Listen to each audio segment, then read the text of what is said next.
morning, Facebookers. I hope everyone is well. I don't know who's on. Some of y'all might see it later, but right now I just wanted to come on while it's on my mind, because I was thinking about it yesterday. Employers, employees, and domestic violence. And I just wanted to say to you all, some of you, if you are a boss and you have employees, and vice versa,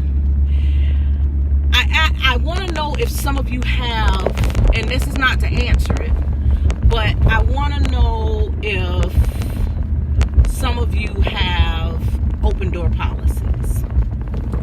I'm trying to drive and do this, so hold on, y'all. Work with me. I'm trying to drive and do this.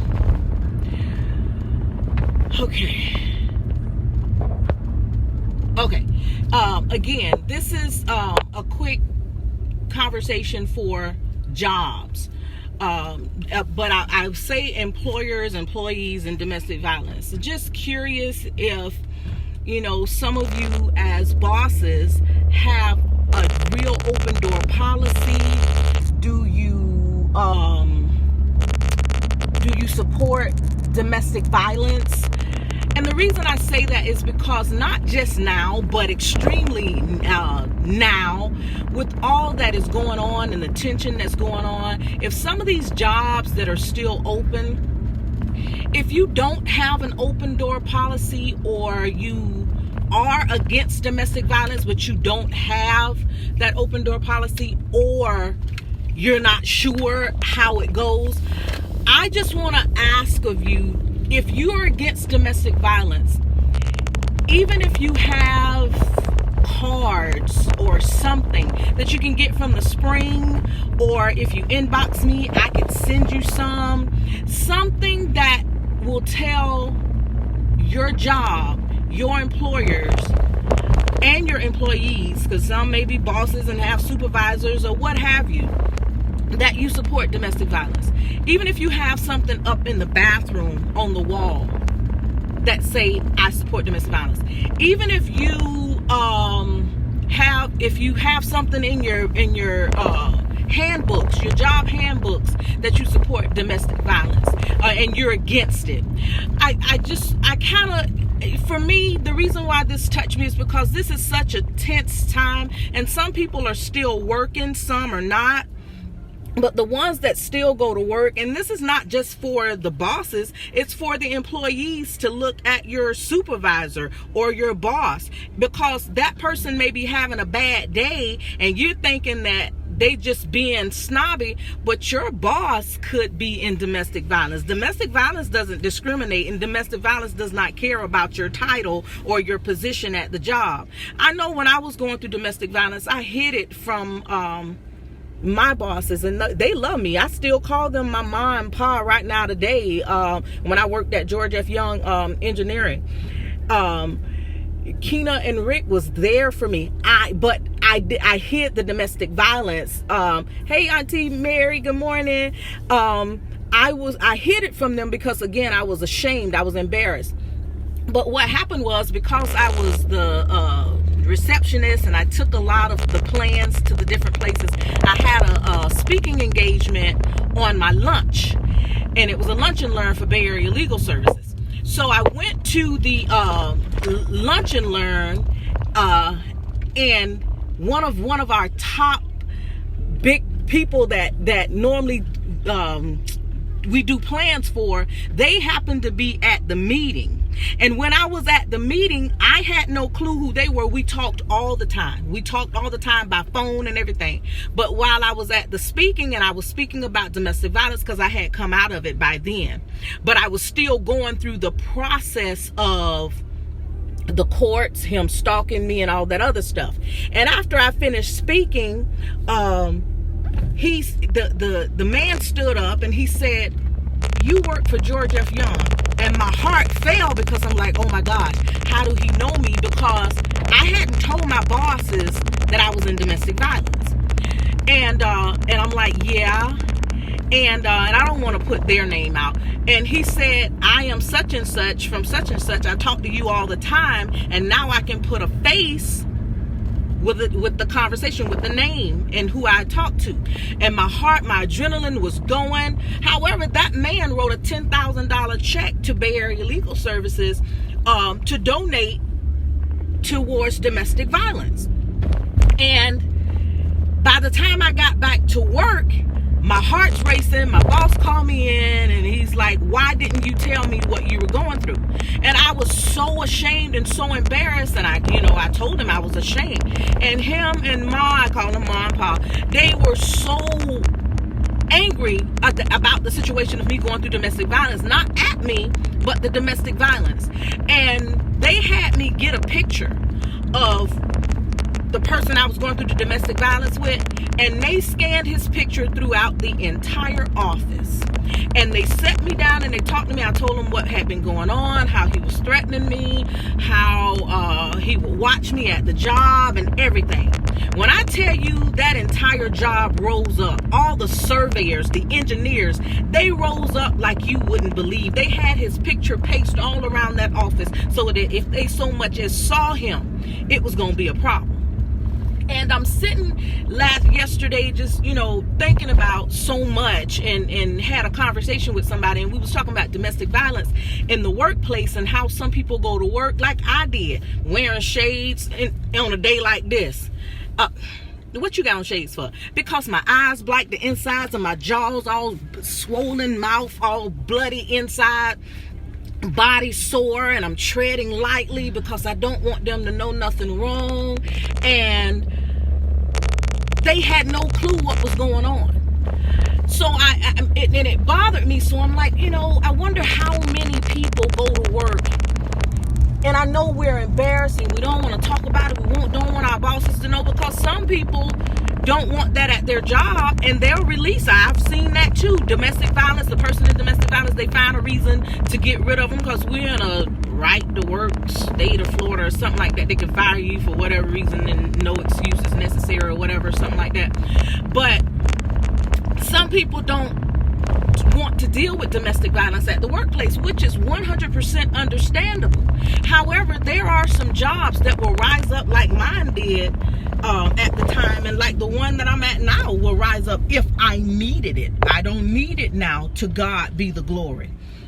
However, my job that I was at rose up, and that was the first time they ever had to deal with that on impact such as they did. And so how many jobs, my husband trying to call me, y'all, how many jobs are backing up domestic violence? How many jobs are saying, if you're going through domestic violence, let me know. If you're going through this, let me know and I'll support you. If you're going through this, we're behind you 100%. If you're going through this, come and talk to us. We got your back. And how many like me who've gone through domestic violence can see that your boss is going through it and feel like you don't want to say anything because it's your boss? Domestic violence don't care who it touch. Some people will beg to differ, but it's just like cancer. Cancer don't care who it touch.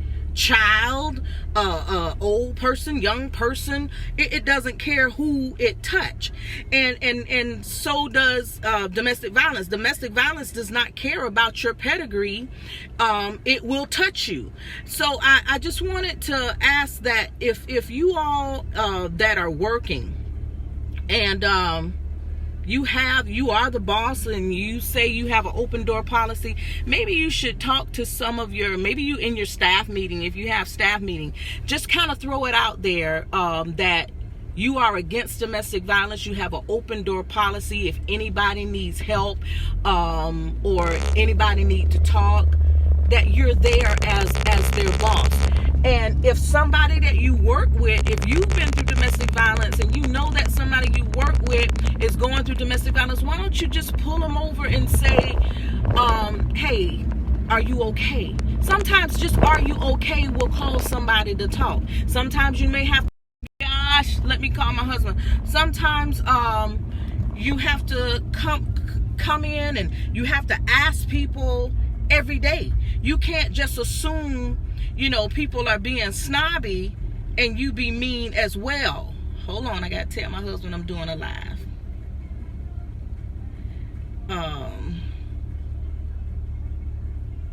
Okay, I'm sorry. Sometimes you have to ask people every day. Sometimes, like I know my pastor has spoken before, like when you come into church and somebody mind is in another place and you say good morning and they don't say it, and now you got an attitude, they trying to be funny, or that person that normally speaks to you every morning don't speak to you this morning, they trying to be funny, and it's not that they don't even see you, they don't even acknowledge that you are there because they're going through something.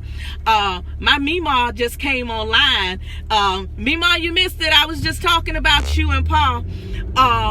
But they don't even acknowledge that you're there because they're going through something so deep that I don't even see you right now. So sometimes you have to not think about yourself and say it's all about you, and say later on, are you okay? Is everything okay?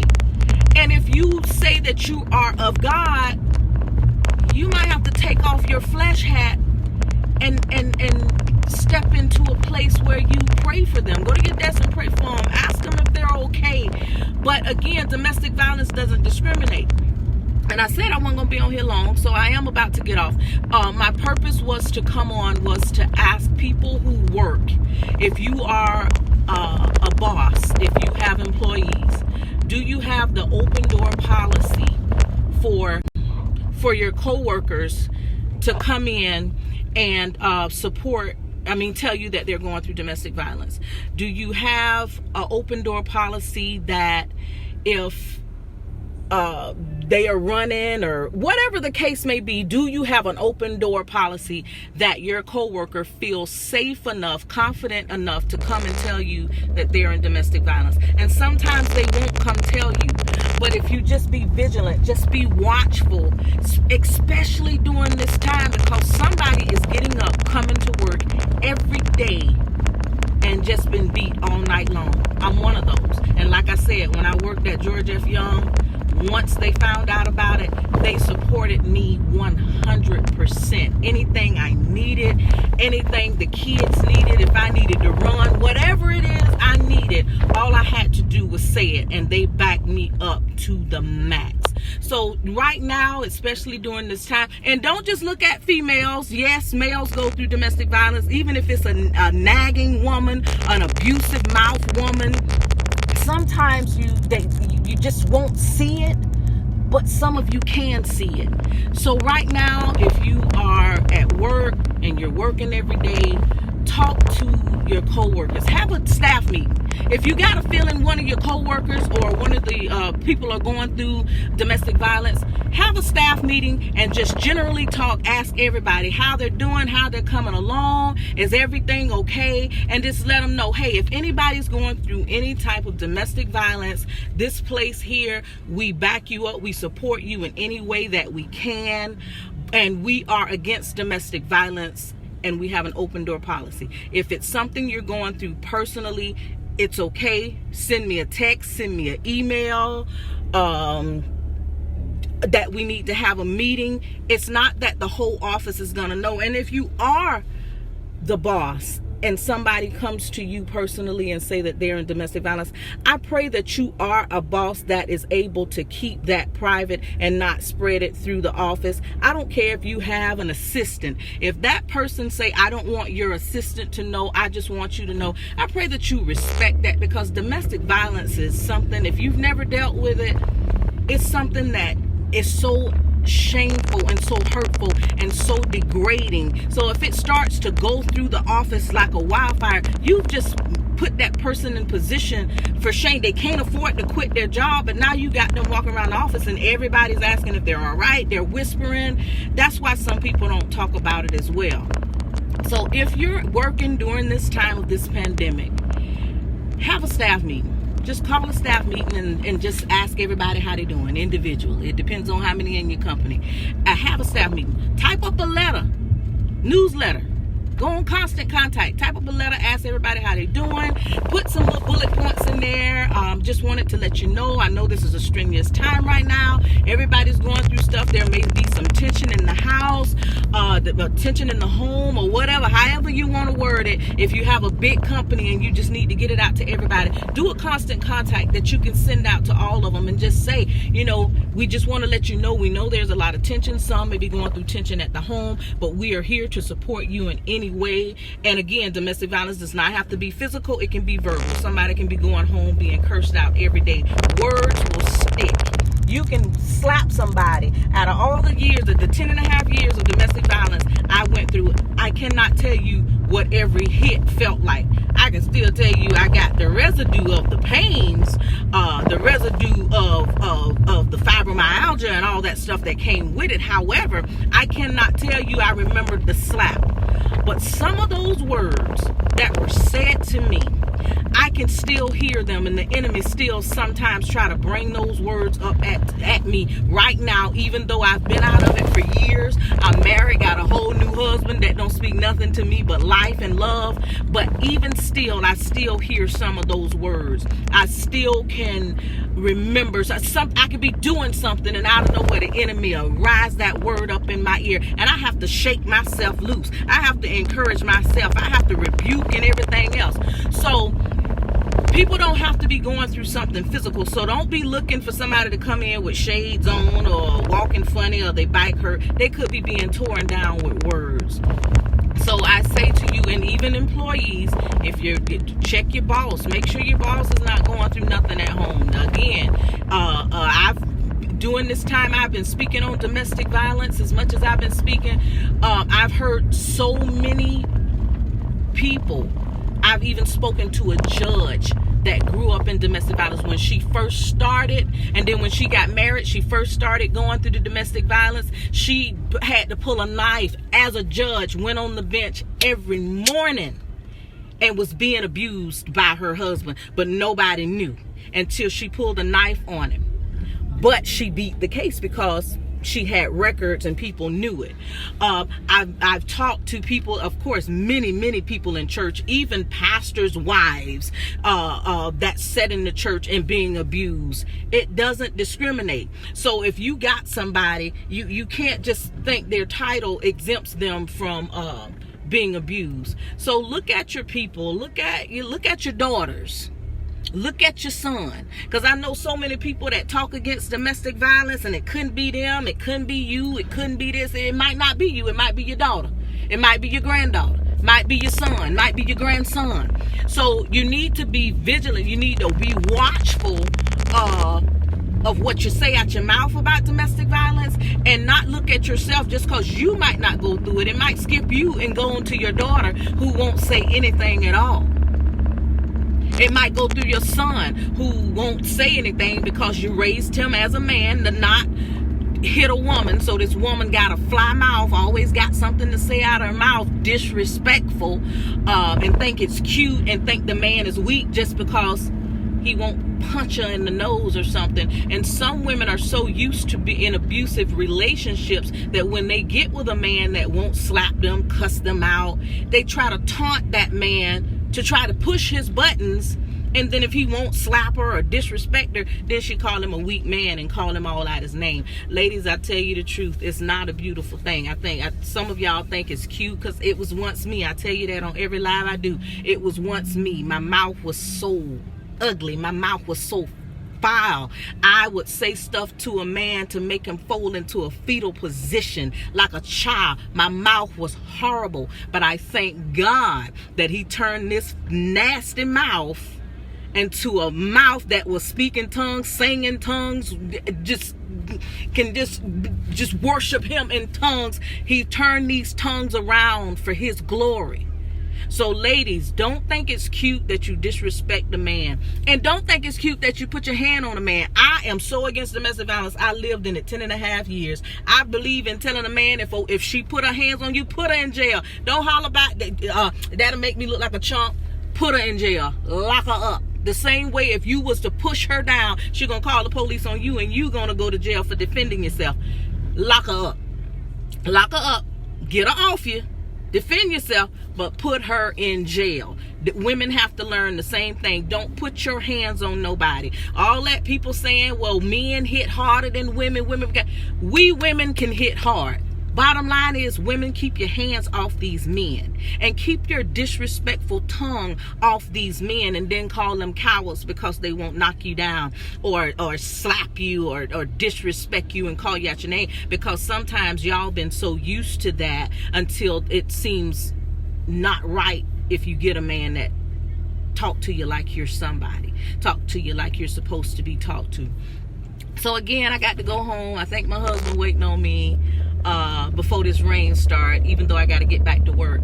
But I want y'all to be safe, be watchful. If you're in domestic violence, the spring is open. The lawyer referral is open, 813-221-7780. I don't have the spring number right in front of me because I'm driving, but you can Google it, the Spring of Tampa Bay. They're open. The courts are open for domestic violence right now, domestic violence cases for injunctions or whatever has to be dealt with about domestic violence. So it's open right now. And just be safe, like I said. And there is life after the abuse. I'm a witness. I lived it 10.5 years. I'm out of it now. To God be the glory. And I thank God that for allowing me to share my testimony. Some of you, I have a book about someone almost loved me to death. I thank God I don't look like what he found me in. And I thank God I don't look like what I've been through, because there should be times when I know I was supposed to be dead, but the power of God, the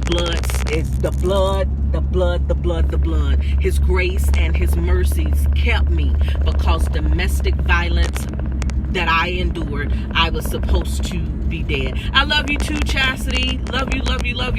I know that I'm not supposed to be alive, but it was by the grace and mercies of God. And there's no way the 10.5 years that I went through with domestic violence, being beat on, spit on, kicked on, mistreated, dogged out, hit with the gun, so many things that I went through. Had to sleep in the parks, sleep inside the church, run for my life, hide my children, 5 children in a 2-door Chevette. Come on, Jesus. God is so amazing. I just love him because he kept me and he didn't leave me like he found me. 10.5 years. Some say, why you stayed that long? You have to buy the book, or I'll do another live on it. But 10.5 years gave me all the more a greater testimony about the goodness of Jesus, because he kept me. Some people stayed in domestic violence a year, and some people are looking up from their grave. God chose for me not to go to the grave.